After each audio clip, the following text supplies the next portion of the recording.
Son zamanlar Avropa İttifaqı Azərbaycanla Ermənistan arasında münasibətlərin normallaşması, regionda davamlı sülh və təhlükəsizliyin təmin olunması istiqamətində mühüm təşəbbüslərlə çıxış edir. Azərbaycana qarşı hər zaman qərəzli mövqe tutan Fransa isə danışıqlar prosesinə qoşulmaqla məsələ bu missiyanı mənimsəməyə çalışır.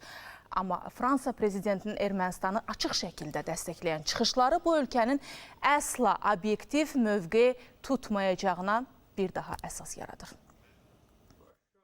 Avropa İttifaqının sülh prosesinə fəal dəstəyi əvəzsizdir və Fransa prezidentinin iştirakı Praqada uğurlu nəticə əldə etmək üçün həll edici əhəmiyyətə malikdir. Yaşasın Praqa ruhu. Fransanın ölkəmizdəki səfiri Zakari Grossun sosial şəbəkədəki bu paylaşımı heç bir məntiqə və səmimiyyətə sığmır.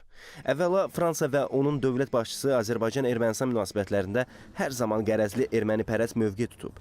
Bir müddət əvvəl isə Fransa prezidenti Emmanuel Macron həmçinin bu ölkənin Xarici İşlər Nazirliyi, qərəzli və bir tərəfli bəyanatları ilə Praqa yox, Ermənistan ruhunda olduqlarını bəyan etdilər. Bu bir daha göstərdi ki, regionda gərginliyin artması üçün ölkəmizin ünvanına böhtan yağdıran Fransa ədalətli mövqe tuta bilməz. Paris-İrəvan tandeminin Cənubi Qafqazda sülhə təhdid törədən yanaşmasını müşahidə edirik və Fransanın bu sayaq addımları həm də Avropa İttifaqının təhlükəsizlik, sülh və sabitlik istiqamətində böyük məsafə qət etməsinin üzərindən də xətt çəkir. Fransanın səfirliyinin Praqa ruhu ilə bağlı açıqlaması da tamamilə yol verilməzdir. Çünki bu ruhu elə Fransa lideri Macron özü öz açıqlamaları ilə darmadağın etdi. Səfir Praqa danışıqlarında əldə olunmuş nəticələri az qala Fransanın dırnaqarası xüsusi xidməti kimi təqdim edir.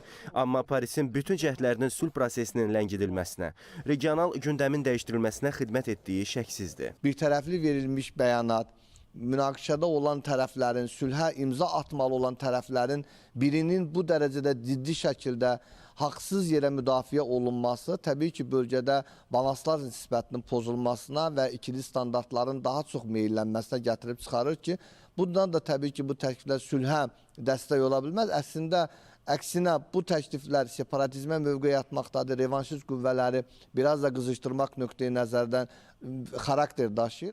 Baş verənlərdən sonra rəsmi Parisin Azərbaycanla Ermənistan arasında vasitəçi ola biləcəyini düşünməsi absurddur. Çünki Azərbaycan ictimaiyyəti ermənipərəst siyasət yürüdən, erməni lobbisinin təsiri altında olan Fransanın heç bir halda vasitəçiliyini qəbul etmir.